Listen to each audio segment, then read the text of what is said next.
Então, olá, boa noite a todos, a todas. Bem-vindos para o último direto, o último de 4 diretos sobre a viagem à Índia do Yoga, que eu e o Marco Peralta estamos a organizar. Então, o tema de hoje, o tema para o direto são questões e curiosidades sobre a viagem à Índia do Yoga, sobre ir à Índia não com fins turísticos, não que haja mal nenhum nisso, mas com fins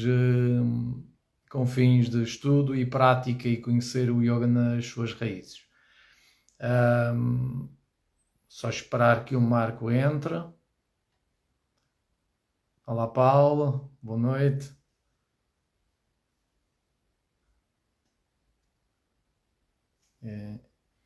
Então, eu digo isto sempre em todos os diretos, mas eu penso que é relevante. Eu e o Marco conhecemos na Índia há 20 anos atrás, faz este ano 20 anos que nos conhecemos na Índia, e, e dois portugueses, não nos conhecíamos, e íamos investigar o yoga nas suas raízes. Porquê ir à Índia? Porque, na verdade, aqueles professores que de alguma forma nos inspiraram, quer pessoalmente, quer através dos livros, eh, tinham ido à Índia. Então nós queríamos conhecer quem eram esses professores que, não só os professores, mas também através de livros.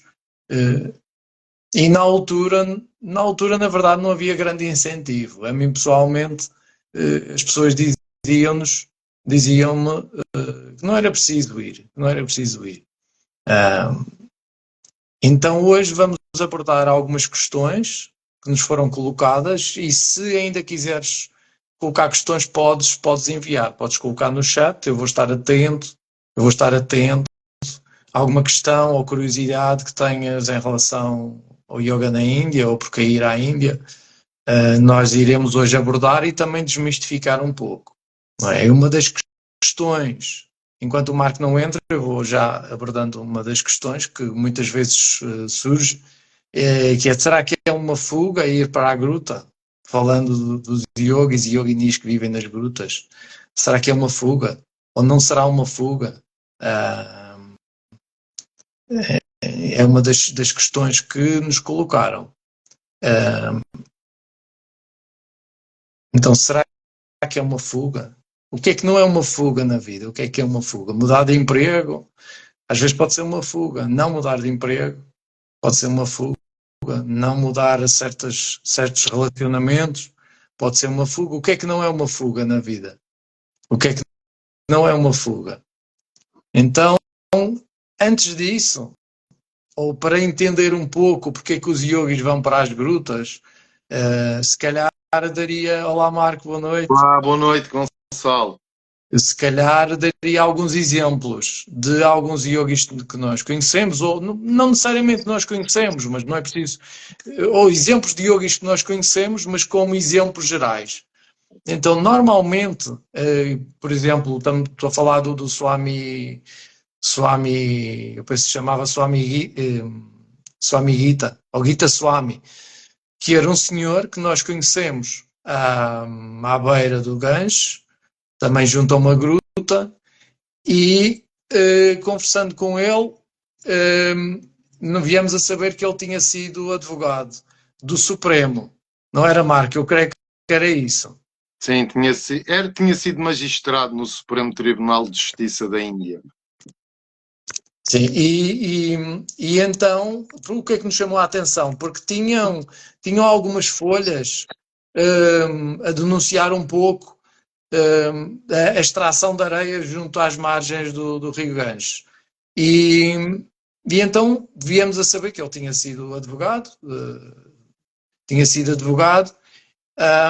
e para quem está fora do contexto, no contexto indiano existem 4 ashramas, ou 4 estágios na vida de uma pessoa. E o primeiro estágio é o estágio do estudante, Brahmacharya. Quando nós andamos na escola, vamos para a escola, estudamos, dedicamos-nos às artes, à música, ao desporto. Então a fase da expansão e da exploração. Depois a segunda fase, Grihastha, de constituir família. um, ou arranjar um emprego, ter um emprego, tornar-nos autossuficientes. A terceira fase, Vanaprastha, que é a fase em que eu chamo do reformado, porque é a fase em que os filhos, normalmente os filhos já estão crescidos, já têm o seu emprego, são autossuficientes, então é a fase do Vanaprastha, é uma fase intermédia em que a pessoa, o homem e a mulher, dedica-se ao estudo, dedica-se mais ao autoconhecimento, dedica-se mais a si e eventualmente pondera-se, vai abandonar qualquer vínculo com responsabilidades de propriedades e relacionamentos também, também a nível da sociedade e se vai tornar monge, que seria o sannyasi. Seria o quarto estado. Na verdade, existem pessoas, yogis e yoginis, que não têm interesse nenhum nos aspectos de constituir família, buscam desde cedo o caminho do yoga. O caminho do yoga no sentido do caminho do sannyasi, do renunciante. Quando nós temos contacto com pessoas como o Gita Swami, ele seguiu este processo, ele passou por esses estágios todos até se tornar sannyasi. E existem outros, lembro um Swami também canadiano do Shivananda Ashram, o Swami Atmaswarupananda, que já atingiu o Mahasamadhi, e ele também deixou a empresa, isto assim muito resumidamente, deixou a empresa, os filhos já estavam crescidos, já tinha netos, então ele foi para a Índia. Inclusive mais tarde os netos foram visitá-lo e portanto não há necessariamente um corte de vínculo. O que há aqui, muito importante, e isso até está presente na Bhagavad Gita, podemos dar o exemplo da Bhagavad Gita, Marco. A Arjuna o que é que queria? Quando Krishna apresentou o caminho da ação e o caminho do conhecimento, Krishna disse, então eu vou renunciar à ação e eu vou à minha vida. E Krishna, de alguma forma, apontou, não, tu és um guerreiro, tu tens certos compromissos. Tu tens pessoas que confiam em ti, que estão sobre a tua alçada, digamos. Tu não podes simplesmente desresponsabilizar-te e abandonar. Então, quando nós falamos de yogis nas grutas, na verdade, isto não inclui, no sentido original, no sentido tradicional, abandonar os compromissos e as responsabilidades que a pessoa tem. Implica resolver essas responsabilidades, resolver tudo o que há para resolver antes de qualquer decisão. Mas, na verdade, eu diria que a renúncia é sempre interna. E os Shastras apontam para isso, a renúncia é sempre interna, onde quer que estejamos, porque mesmo se eu for para a gruta, os pensamentos estão cá, os desejos estão cá, aquilo que eu quero viver também está cá comigo. Então não há essa questão de fuga, para mim pessoalmente. Marco, o que é que tens a dizer sobre isso? Não, eu acho que essa foi uma questão que nos colocaram, e essa questão tem a ver com a viagem em si.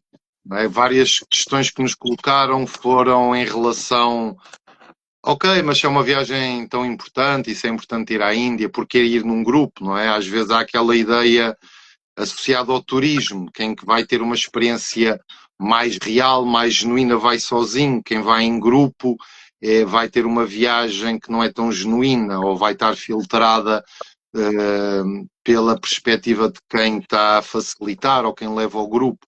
Não é? Há aqui várias questões que nos foram colocando, não só para esta viagem, mas também noutras, mas eu diria, para completar um pouco o que tu disseste, que a viagem à Índia também é um mini sannyasa durante 15 dias, não é? Porque das questões que mais se levantam das pessoas que entram em contacto connosco a quererem participar nas viagens são as questões com a família. Ok, vou deixar 15 dias o meu filho, a minha filha, com o pai, com a mãe, com os avós e vou ter que tirar férias. Ou seja, a viagem à Índia começa a trabalhar na pessoa muito antes da pessoa ir à Índia. Porque quando a pessoa vai viajar aqui à Europa ou vai viajar a um destino turístico, não é? Ninguém pensa nisso. As pessoas vão, deixam com os avós, deixam com o companheiro, com a companheira, com o marido, com a mulher, mas de alguma forma a Índia, como é noutro continente, como é um país único, não é? Na forma de ser, o que a Índia é, não é? Que foge um bocado a qualquer tipo de definição, começa logo esse trabalho interno de sannyasi, ok, eu vou todo o outro lado do mundo, se acontece qualquer coisa, não é tipo um sítio na Europa que se volta em 2 horas, então a viagem começa logo a trabalhar nesse sentido, então por isso também às vezes há muita resistência em relação às viagens à Índia, não é? E fazem-nos todo o tipo de perguntas nesse sentido, não é? E aqui de encontro a quem nos fez essas perguntas, hoje em dia há internet em todo o lado, na Índia, se tiverem um cartão indiano até nos Himalaias apanham internet, então estarão sempre contactáveis, não é? Mas é uma viagem que começa logo a trabalhar nesse sentido. E a nossa intenção, também respondendo a quem nos fez questões nesse sentido, a nossa questão ir em grupo não é no sentido de um grupo de uma agência de viagens, é em grupo no sentido em que, ok, temos 15 dias, em 15 dias a amostra de tempo que é bastante e ao mesmo tempo é um paradoxo porque é pouco tempo. Então a nossa ideia é guiar e levar a sítios, levar a professores, a professoras, de uma forma que se a pessoa for sozinha ou se a pessoa vai sozinha, será muito difícil em 15 dias, a não ser que leve muitas referências e muitas localizações no GPS e muitos contactos, a pessoa ter esse contacto com tantos yogis, com tantas yoginis, com tantos locais tão específicos em 15 dias, não é?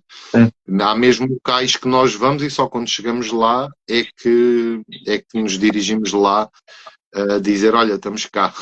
Marco, Então, só para ir ao encontro do que tu estás a dizer, porque muitos dos sítios que nós vamos, vocês não se pesquisarem no Google Maps, não encontram. Quer dizer, não encontram olha, escola tal, professor tal, não encontram. E se perguntarem lá, também não encontram. Também é muito difícil de encontrar. Então nós queremos proporcionar uma experiência intensa de vários contactos que nós conhecemos, e já conhecemos alguns há 7 anos, outros há 20 anos, mas na verdade é para que cada um tenha a sua experiência de vários professores, não de 1 ou 2 professores, mas de vários professores com os quais nós estudamos e identificamos. E como tu estavas a dizer, Marco, é muito difícil, não dá 2 semanas, não dá para ter essa exploração, e que isso não impede, e nós incentivamos muito a isso, que as pessoas depois, mais tarde, possam voltar sozinhas e podem ir aos mesmos sítios e voltar sozinhas ou àqueles sítios com os quais mais se identificaram e professores. Então o nosso convite desde o início foi esse, foi partilhar, foi este tipo de partilha, uma partilha direta. É isso. então, não quero dizer com isto, outra das perguntas que nos colocam, não é? Mas será que isto é mesmo uma viagem transformadora? Será que a viagem à Índia tem mesmo esse impacto nas pessoas, não é? Que já vem sim desde a antiguidade descrita em livros. Então nós também, apesar de nós estarmos a pôr esta ênfase na nossa viagem, nós também gostamos de relembrar que a nossa ideia está longe e é longe de criar qualquer tipo de necessidade de que tem que vir ou de tem que vir connosco. Pelo contrário, há muitas pessoas que nos contactam a querer participar na viagem e nós aconselhamos a não vir, ou aconselhamos a não vir connosco, porque o intuito da pessoa é outro e a nossa viagem é muito focada no yoga, na meditação, nas tradições do yoga, na filosofia do yoga, do Vedanta e todas as ramificações e todas as expressões individuais que nós encontramos em homens e em mulheres, em yogis e yoginis na Índia. Ou seja, obviamente também não é uma viagem para toda a gente. A ideia de ir em grupo não é tirar a experiência individual, é neste sentido como eu e o Gonçalo estávamos a falar, não é? É de ir direito aos sítios, porque a Índia é gigante, é um subcontinente. A pessoa na Índia facilmente passa uma semana à procura de um sítio, ou de uma pessoa, ou de um contacto. O ritmo é outro, apesar de nas cidades já ser um ritmo até, digamos, mais acelerado que no Ocidente, em determinadas zonas mais remotas ou mais rurais o ritmo ainda é bastante lento. Então a nossa ideia não é criar uma necessidade nem achar que é uma viagem inclusive que é para toda a gente. não é? Há quem tenha outros interesses na Índia. Outra questão que nos fazem muito é ok, mas vocês vão outra vez este ano, mas vão para o norte, porque não sítios novos, porque não um programa que inclua cidades diferentes ou áreas da Índia diferentes. Então, mais uma vez, nós aconselhamos as pessoas, olha, ok, então se calhar é melhor não vires na nossa viagem ou neste formato, porque o nosso formato tem a ver com estudar, praticar, aprofundar, ter uma experiência direta de determinado tipo de práticas, determinadas tradições, que efetivamente só se encontram na Índia, não é? Podemos ler, podemos ver documentários, podemos ouvir relatos de outras pessoas, mas há um fenómeno na Índia que vê-se pouco no Ocidente, não é? São homens e mulheres, yogis e yoginis, que estão a viver a vida deles, estão a viver o sadhana deles, não têm interesse em ter contacto, não têm interesse em serem mais famosos, não é? Aqui parece estranho um pouco no Ocidente, qualquer professor ou professora, se for contactado para ir à televisão ou dar uma entrevista ou tiver algum tipo de atividade que lhe dê mais visibilidade, obviamente não vai recusar ou vai encarar como uma forma até de divulgar o próprio yoga e a própria meditação. Mas muitas das pessoas que nós visitamos não têm sequer essa perspectiva ou essa psicologia. Então é muito interessante também perceber aquilo que nós já falámos noutras lives, não é? Acerca do que é efetivamente o yoga, a meditação, com todas as envolvências que tem no ensino no Ocidente, e tanto eu como o Gonçalo somos professores. Então, não é uma viagem transformadora? É. Mas aquilo que é transformador, às vezes não é o que as pessoas estão à espera que seja transformador. Então, não é criar nenhuma necessidade, não é criar nenhuma expectativa. O convite, desde o início, sempre foi: vem ver por ti. E aí podemos ter a nossa experiência. E esse sempre foi das características, para mim, mais fundamentais do yoga e da meditação, que é ter a nossa experiência. Oh, Marco, mas está a Mais dizer perguntas? Marco, mas olha, só para complementar o que tu disseste, como tu disseste, não estão interessados em se mostrar, não estão interessados em divulgar aquilo que estão a fazer, mas ao mesmo tempo, e isto é um dos pontos pelos quais nos motiva muito, em vários casos que nós conhecemos, dão um contributo enorme para a sociedade. Um contributo através de, olha, eu vou dar o exemplo, temos o exemplo de anonimato, o Ganga Prem Hospice, por exemplo, que é um que já falámos, eu acho que já falámos sobre isso no último direto. Ou seja, anonimato, que é uma pessoa que, pronto, que não está propriamente afastada, mas também não está propriamente à procura do protagonismo. Se nós entrarmos no site do Ganga Prem Hospice, que é um hospital que dá apoio de cuidados paliativos e apoio às famílias e a quem está a passar pelas situações, não está lá o nome, ou seja, não está na Anima, a cara do projeto, não está. Então, estamos a falar de uma yogini, ela vive há quantos anos na Índia? Ela, neste caso, é ocidental, mas eu penso que talvez, não sei, mas há décadas já, há muitas décadas. Então, só para dar um exemplo, mas existem outros exemplos, e eles estão acessíveis a nós, não são mediáticos, não buscam um certo protagonismo. Ou seja, onde é que eu quero chegar?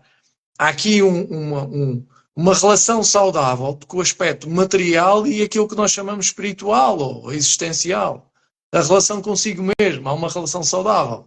Há uma harmonia entre os dois, que é: eu não busco isso, mas se houver uma intenção, um motivo para dar algum tipo de apoio ou serviço à sociedade, eles estão disponíveis.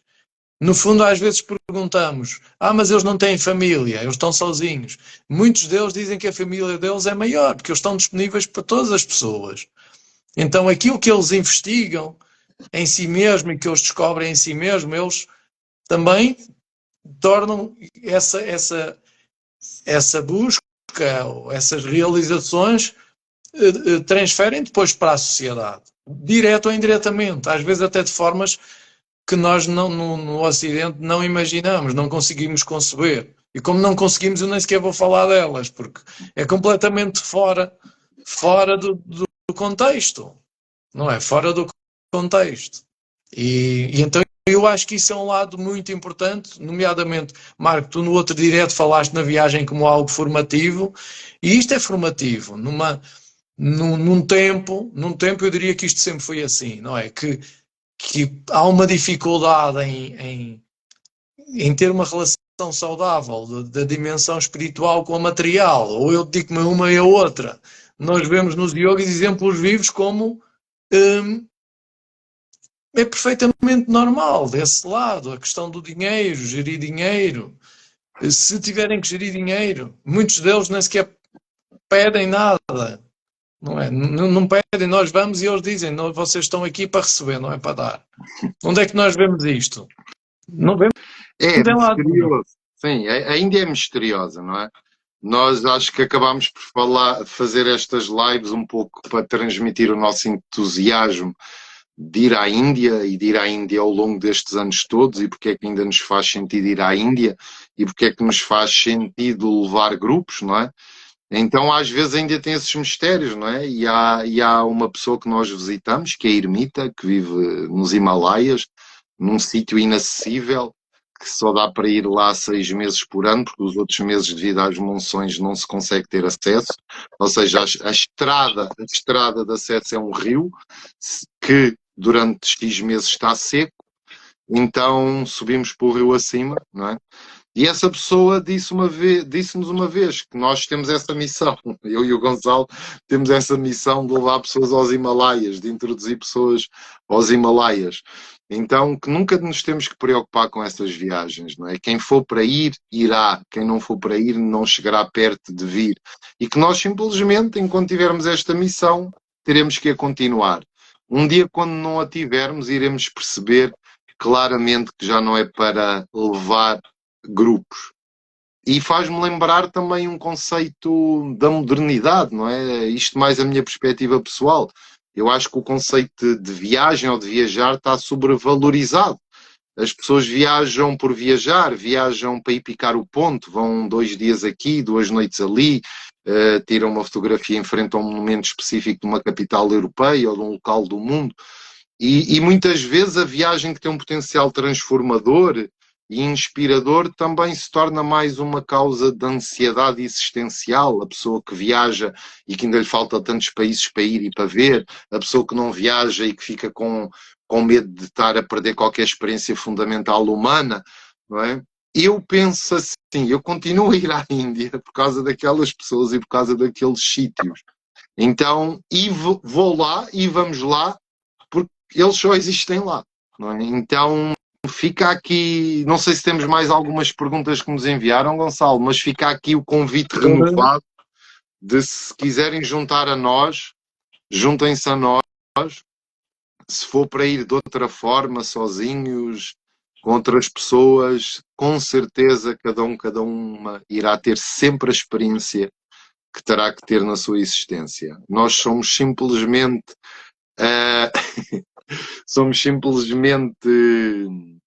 facilitadores de uma experiência que eu continuo a acreditar que é única neste planeta Terra, e quem for connosco e quem já vai connosco, nós iremos e estamos aqui para vos servir. Sim, acho que é isso, Marco. Acho que é um bom fechar, um bom resumo. E é isso. A proposta é sempre libertar da dependência de alguém. Então eu lembro sempre da definição do Krishnamurti, que é o professor, o mentor é aquele que liberta quem o escuta dele próprio de quem está a orientar. Então no fundo é isso. No fundo é isso. É quem tem a vontade, e a Índia é muito isso. Quando tu tens vontade, quando tu queres conhecer certas coisas, quando tu buscas algo, isso proporciona-se. Não há protocolos. No sentido, precisas de X anos, estar a estudar X anos com esta... Não.